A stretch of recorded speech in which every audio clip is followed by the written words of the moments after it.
want to. I think you should. Because the best way to study is to study with other people. And we have this really wonderful thing called the internet. Well, it's wonderful most of the time. Okay, some of the time.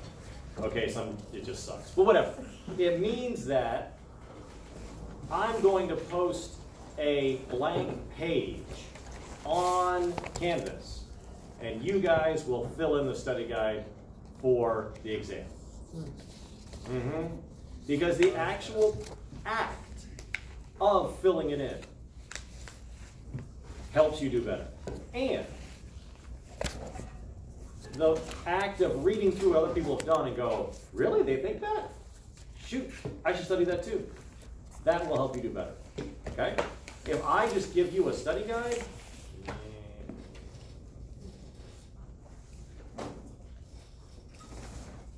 now, I will edit your study guide, but you have to make the study guide. Does that make sense? So we're gonna make up our question and stuff like that? Question? You're not making the exam, you're making the study guide. Oh, is it like individual study guide for yourself, or is it like contributing to the whole class? Did you just ask if it's individual for yourself? No. I had the same question. Do you know why rich people are rich? They help each other. Because they help each other. Because rich people help each other. You know what the problem with being poor is? No one helps each other. Well, lots of problems with being poor. But one of the problems is that who are you surrounded by? Poor people. Poor people. If you have problems, are you going to ask a poor person for help? Right? Because they're in the same boat you're in. But here's the thing. The only chance you have is to work together. If you just try to go on your own and look at everybody else around you as a potential competitor, I don't want them to do well because that means I can't get into the UW. You know what's going to happen? We're going to live in a shitty-ass society. And I do not want to live in a shitty-ass society. So thank you. Because I've definitely decided now you're making your own study guides. Okay? So, I'm posting a blank page on Canvas. You guys fill it in. For each other. Because believe it or not, y'all like each other. You don't think you do, but you do. And it's okay. You're nice people. Most of you anyway. Okay, some of you. No, you're all great. What's up? So in chapter 11 reading, like how much detail are we supposed to Every word. What? For every day part very well, right? That's to help you do the cladogram. Okay. Oh. The reading is to support what we do in lab and in class. Okay? Now I will say, we're going to go more in depth in the mammals that conquered the seas. This one, we're going to go more in depth on that one. Okay? Elaine, what's up? I was gonna ask, what were we supposed to give for the mammals that conquered the sea? We're gonna go in depth into that one. Okay? All right. Speciation. Last time I talked about pre-zygotic and post-zygotic isolating mechanisms. Now, in order for speciation to occur, what must happen? Two things. Archmal, what's one? I don't know. Garrett, what's one thing that must happen? Speciation separation, so they have to be in two different parts. That's called, it starts with Alamo. Oh, you read ahead. Totally. Yeah, good. So, it's not Alamo. That was a battle at San Diego. It's Allo something. Yeah, yeah. Not In order for Allosteria. we're not getting there yet. In order for speciation to occur,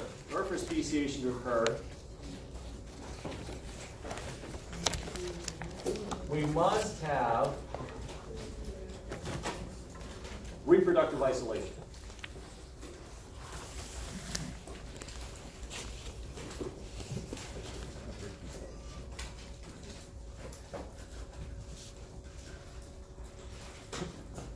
And we're not just talking about that 40-year-old dude who lives in his mom's basement and works down at the comic book store. No, he could form his own species potentially. Reproductive isolation, and then genetic, not variation, divergence. Good. Now, what reinforces reproductive isolation? Reproductive isolating mechanisms. Not surprising, right? And they come in two forms, prezygotic and postzygotic. What's an example of prezygotic reproductive isolating mechanism? Ecological, good. Another one. Temporal, good. Third one, Peter. Behavioral isolation. Good. Mechanical is another one. Good. Comedic mortality is another one. Post-zygotic. This occurs after the zygote is formed. What's an example of post-zygotic isolating mechanism? Hybrid inviability, hybrid sterility, and good. Okay? All right. Now, what Garrett was talking about, the geography of speciation. So, let us not forget these, what we're dealing with here are actual events that occur on the planet Earth. As far as we know, this doesn't happen anywhere else, though it probably could. Okay. The most common form of speciation is what's known as allopatric speciation. Allo, other, patri, fatherland. This happens when there's a geographical barrier that separates two populations. By far, this is the most common. If individuals are geographically separated, well, that's reproductive isolation right there. Okay? The other two forms, parapatric and sympatric, not as common. Parapatric occurs when you have populations that are next to each other. Okay? They're adjacent. They're close to each other. And usually what's going on here is their range is so large that there are climatic differences from one side to the other, and then over time, those force different pressures on the species. Okay, this can also happen. Basically, there are different environmental conditions here than there are here, and over time, that drives evolution in different directions. One that I think is really cool, but it really is not that common, is what's called sympatric speciation. And this happens when there is speciation that occurs within a population. This just does not happen that much, but it can happen. We'll get to that in a minute.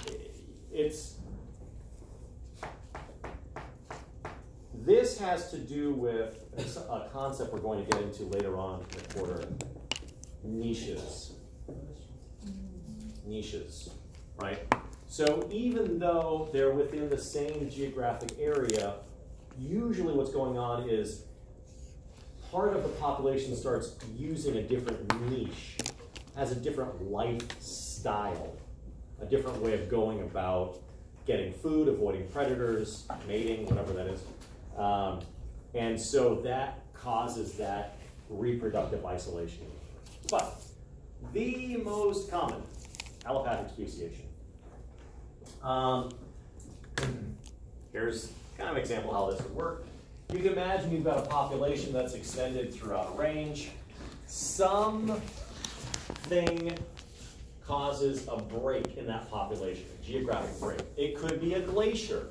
This is actually what happened here in the Cascade Mountains, the Olympic Mountains, right? We had a glacial maxima, ended about 15,000 years ago, lasted around 50,000 years. That separated the Cascades from the Olympic Mountains. There are different species of marmot. Marmot, these little rodent-like things, actually big ass. They got big asses, big ass rodent things that live in the mountains. Different species in the Cascades versus the Olympics. Why? Because they got separated geographically by this glacier. So you have your geographic, or you have your reproductive isolation that occurs because of geography, the processes of evolution, microevolution, natural selection, sexual selection, genetic drift, gene flow, mutation, occur here and here, but because they're separated reproductively, those changes can't spread to the other population. So over time, they become different species. And what does it mean to be a different species? Well, really, the hallmark of different species is they won't breed with each other, right? When they're reintroduced to each other, they do not acknowledge each other as members of the same species. Okay? Yeah, Peter. So then how do the so many different kinds of finches Of what? How many, what kind of speciation occurs when you get all the finches and the lovebirds? That's symmetric. Yeah, we'll get to that in a second. Adaptive radiation. Yeah. All these new niches to occupy. Yeah. The most speciose group of vertebrates on the planet are the fishes. There are more species of fishes than any other vertebrate. Okay? And mostly they're freshwater. Now these are saltwater. And there's so many different freshwater fish because it's very easy to be isolated geographically when you're a fish. How does that happen? Migration. Not so much migration. Melissa? You can't get over the land. You can't get over the land. You're stuck in the water. If there's a landslide that's going to block off your river, all of a sudden you're in a lake. Okay, right? Rivers move around. Rivers literally move during flooding events. Right? Rivers will dump out here, then you have a big flood, and they just cut a new channel and dump out there. That old channel over there becomes a lake, right? So freshwater bodies are very ephemeral. They move around all the time. And when they do that, it ends up isolating these different fish. Now, this is a cool example of a geographic separation that happened in these wrasses. These are tropical wrasses. And what happened was when the Isthmus of Panama closed off the Caribbean from the Pacific Ocean, it separated this one population into two separate populations, and now we have two new species of wrasse. Yeah. Isthmus. Okay. Here's an example of what we think parapatric speciation in a couple of birds. The Bullock's Oriole and the Baltimore Oriole baseball team, where probably had one species that occupied this whole range, and then with the growth of the Rocky Mountains, it's separated into two separate species. So here, this is the example of parapatric speciation. Now, when you get parapatric speciation, you'll often have what are called hybrid zones, and these are areas in which they will interbreed. Now, those hybrids may not be viable. Those hybrids may not have a lot of fitness, or sometimes hybrids actually do really, really well. It's rare, but sometimes hybrids have what we call vigor, like they're really strong. In the case of the Orioles, I don't know what's going on. Most birds, when they hybridize, the hybrid isn't that strong. Birds can hybridize a lot more than other vertebrates can. But they're usually not, like, they don't have really great fitness when they hybridize. It's one of the things that makes identifying birds challenging, particularly gulls. You know, like what we call seagulls, gulls, they hybridize with each other all the time. It's really annoying. Okay, so this is a classic example of sympatric speciation. This is a fly that lays its eggs exclusively on hawthorn berries. These little berries that look like small, tiny little apples. Okay? But what happened was Europeans introduced apples to North America. And when they did that, these flies, some of these flies began laying their eggs on apples. When a fly lays its egg on an apple, gesundheit, what happens to the apple? Maggots. Yes, which we call what? Worms. Worms. Are they worms? No. You've heard about like the worm in the apple? Those aren't worms. What are they? They're maggots, right? Which are larval flies. People don't like maggots for some reason. I don't get it. It's just like, I don't know why people don't like maggots. Anyway, they don't like maggots. But what was really happening here is there was a new niche that opened up, right? All of a sudden there was a new place to reproduce. Previously, the only place for them to reproduce were on the hawthorn berries, but now they could reproduce on apples, okay?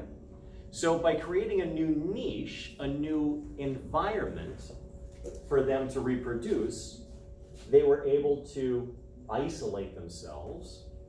And they don't do this on purpose, they just start using this new niche.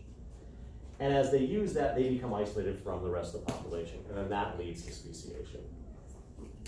Okay? It's kind of like when you're in high school and there's a new pizza joint that opens up and they've got Donkey Kong and you and your friends all start hanging out there because that's cool, but your other friends still aren't into that, and you become two separate species.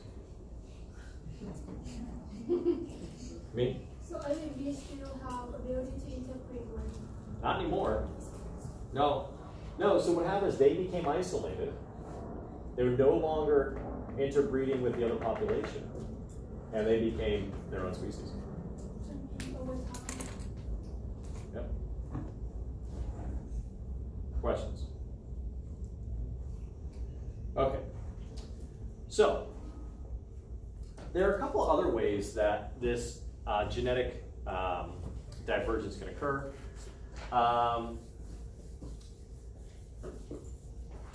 It can occur at a cellular level through polyploidy. So, you've heard of remember haploid and diploid from cell biology? Haploid, one set of DNA, right? Diploid, two sets of DNA. Okay. Well, during meiosis, sometimes you don't get a full separation of chromosomes. And when that occurs, you end up with the wrong number of chromosomes. So for example, you have a diploid parent over here, 2N with 6 chromosomes. There's a mistake in meiosis, and the gamete that's formed, instead of just being 1N with 3 chromosomes, is still 2N. Now plants can do this way more than animals can do this. Animals really have a very difficult time with this.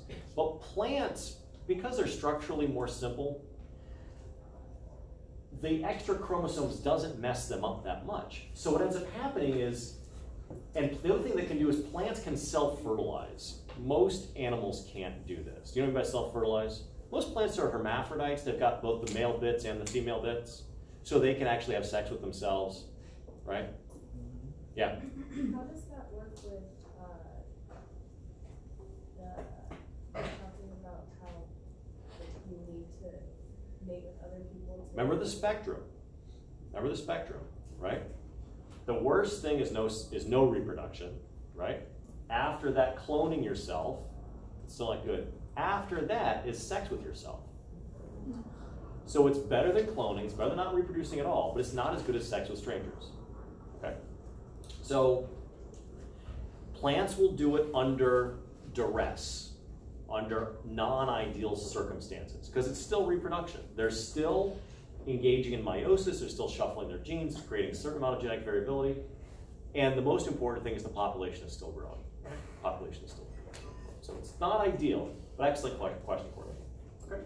But notice what happens here. In one generation, you have a new species.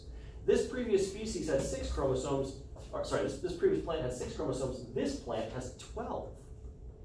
Now when it undergoes meiosis and starts breeding, it's going to be totally different. Okay?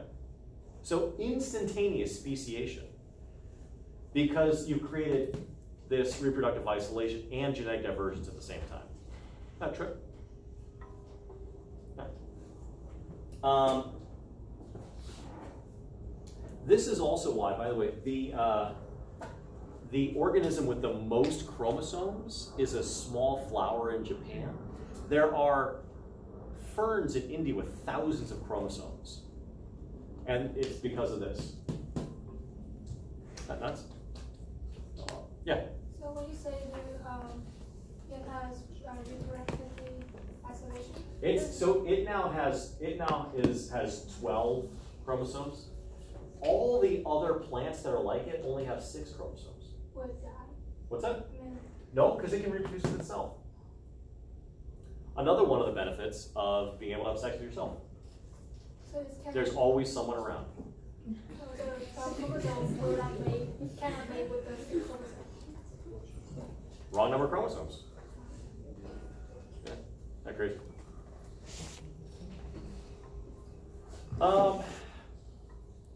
This can also happen, so that's autopolyploidy. That happens within a plant. It can happen between plants through hybridization. And then you get, again, you have a different number of chromosomes than you started with. So it can happen either within the plant or allopolyploidy with different plants. We think this happens in the evolution of wheat. So wheat started out as just this native grass in the Central Asia, Fertile Crescent, and then through some crossbreeding, some spontaneous autopolyploidy, it formed this guy, Emmer, and which bred with another wild relative, and now we have this T. astivum. Okay? We have our modern wheat that we use. Almost certainly this was helped along by humans, right? Humans will help with this, like we saw with the dachshund, to get what they want. Cool. Now, we talk about speciation. It kind of raises the question about what about humans? There is only one species of human on Earth at the time right now, which is a bit odd because most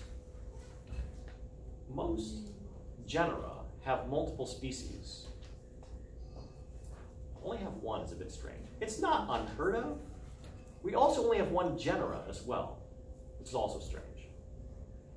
So we know that there were other human species around as recently as 30,000 years ago. There were the Neanderthal in Europe. There was Homo florescii in Indonesia. There were the one in Siberia. I want to say Devonians. I can't remember the name. Yes, that one. And then we now think there was other species living on the Philippines. So there were other species of humans not that long ago, during the last glacial maximum. It's a bit strange, but there's only one species of human now. As a matter of fact, not only is there only one species of humans, but we are all super, super related to each other. As a matter of fact, if I were to look on everybody's family tree, I would only have to go back about 2,000 years to find the same person on everyone's family tree. His name was Bob. I don't know what his name was. We're all very, very interrelated now. Very, very interrelated. I mentioned this before. This is because that our population shrunk. We were like about 100,000 years ago. There were just a group of us hanging out on the southern coast of Africa, trying to get by. And then all humans are now descendants of those few individuals. So we do not have much genetic divergence. Okay? As a matter of fact, sub-Saharan Africans have more genetic diversity than do non-Africans, which is to say that there is more genetic diversity within that part of Africa than there is between all other humans on the planet. And this is what happens at the origin of speciation. Wherever a species first originated is where you will find the most diversity, which is to say everyone on this planet is African. If an alien came down from space and tried to figure out what humans were, they'd be like, you're Africans. You're all Africans. Yeah? I have a question. With the separation of two different populations of copper, Yeah. what happens because humans live in different continents? Yep. What stops that from happening? What's up? What stops them from happening? What stops what from happening? Speciation, when we live in different continents and have different environments. We haven't been separated for that long. Okay. We really haven't been separated for that long. But you think it could happen? I'll go. Amen. So Elena's question is, well, couldn't allopathic speciation have occurred if you look at the global distribution of humans, right? You had folks separated by thousands of miles, right? Could speciation have occurred? Potentially, we can never read the future with, particularly with evolution. You don't know whatever's going to happen in the future. But you could imagine had, you know, Europeans, you know, Columbus never ventured, you know, for another 100,000 years, then the folks living in, you know, South America may have been totally, but that's not the world we live in anymore. Now we're all pretty much in each other's business. And humans haven't been, like I said, humans haven't been separated for that long anyway. I mean, it takes a long time. And it really takes many, many generations. And the problem with humans is we have very long generation times. So it's not like we're mice, right? Mice reproduce like several times a year. So in 100,000 years, you could have like 500,000 generations. Whereas for humans, in 100,000 years, you have like 5,000 generations. It's just not that long. Does that make sense? I mean, even think about it like this. You guys ever read like Beowulf in English class in high school? Or Old English? You ever see what Old English looks like?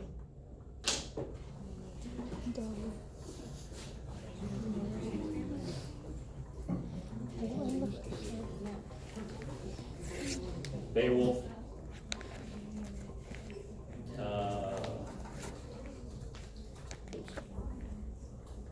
Come on.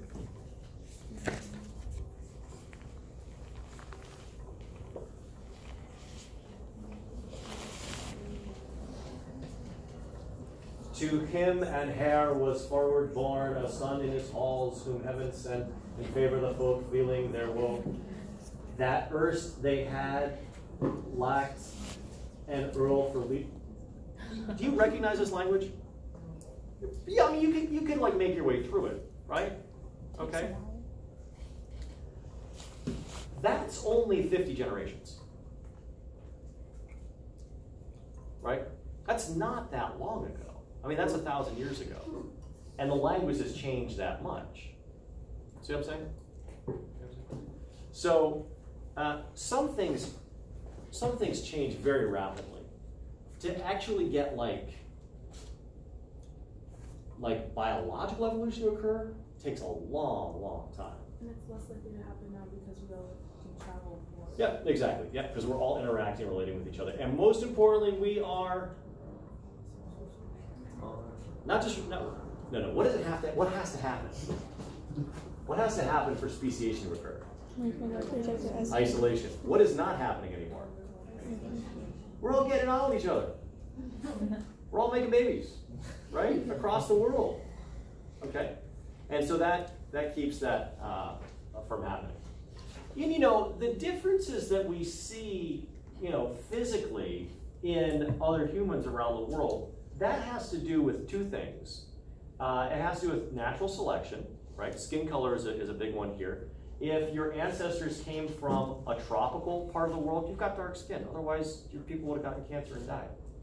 If your ancestors came from outside of the tropics, particularly like in the northern hemisphere, you've got lighter colored skin because you need the vitamin D. Now, there is some variation to that. So, for example, like folks, you know, where is it? Like folks in South America.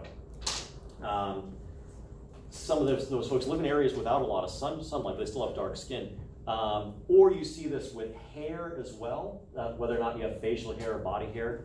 That doesn't have so much to do with natural selection as it has to do with sexual selection, exactly, right? That's what the mate likes, that's what the mate's gonna get. Because at the end of the day, what's the most important? Making babies. Okay? Questions?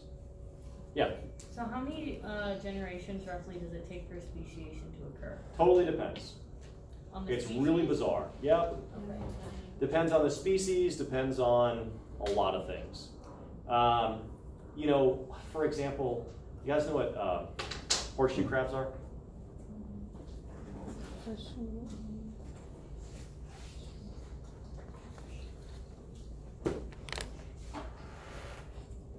These things? They haven't changed in like 300 million years. It works. So why speciation occurs sometimes and why it doesn't occur other times, nobody really knows. Some people think that there's a speciation gene, that there could be mutations in the Hox gene in particular that creates, the Hox gene is what sort of creates the layout for an animal. That if you get a mutation there, then you're going to get also a change. But the issue then there becomes, like I talked about before, evolution by freaks. So, if somebody's born with a hand on their forehead, probably gonna have a hard time getting a date to a prom, right? So, yeah, we don't, sometimes it happens, it depends on the environmental conditions. As you'll read when you get to the mammals that conquered the seas, the reason that, the big reason that we now have whales is we no longer have dinosaurs. So the dinosaurs dominated all these niches, and when they went extinct, the mammals just stepped up to the plate. And particularly in the oceans. There were these huge dinosaurs that dominated the oceans. And they went extinct, and these mammals that were hanging out were like, hey, we have a new niche we can occupy. And they went there, and they had this, they did very well for themselves. Okay? Cool. But back to humans. So race is a social construct. When I say social construct, you know what I mean? It's an idea that humans came up with. There's no biological basis for it, right? There's nothing in the biology that says that these people are different from each other. What it was humans said, actually, it was the Spanish that really came up with this. The problem was the Spaniards came to North and South America, they enslaved the Native Americans, but they didn't just enslave them, they started having kids with them, right? But they wanted to take control of their land and their wealth, but they had a problem. When you had children with a native person, your kid was part native, right? But the Europeans still wanted dominance, still wanted control. So they said, okay, if you are native, you don't have any access. But if you have half European heritage, you get some access. And they created this whole system called La Razas, right? The races. Well, caste is a little bit different. So that's but it's basically based upon what you look like. And then that was adopted by the Dutch, that was adopted by the English, by the French, everybody else, as a way of basically saying these people have this and these people have that. And there you go. Okay. Humans have always acknowledged that there are other humans that don't look like them. But the whole notion of race is a modern concept in the last 500 years. And it, biologically it doesn't exist. Socially, it totally exists, but biologically, it doesn't exist. Any questions? Yeah. Doesn't it a little bit technically exist because you've grown up with stereotypes your whole life, and then epigenetics with things changing how you need to express them? Does it impact biology? Yeah, totally. Does the way? Yeah. Do those social conditions have long-term effects on people? Probably. We're still working, we're trying to figure that out. But at the end of the day, it doesn't, we're still very, very closely related to each other, right? In the same way that, like the sickle cell anemia, right? People evolve to deal with the conditions that they're in. It doesn't mean that there are different species, it just means that they have adaptations to deal with those situations. And the epigenetic thing is really new. And there's a lot of cool stuff coming out about that, but nobody really knows what that's going to show. But it is really fascinating. It's really fascinating. Yeah. Questions? No? Okay. Let's see. I got a little bit of time, so I'm going to jump into paleobiology because I want to make sure we got time on Thursday. And this is pretty simple and straightforward. The fossil record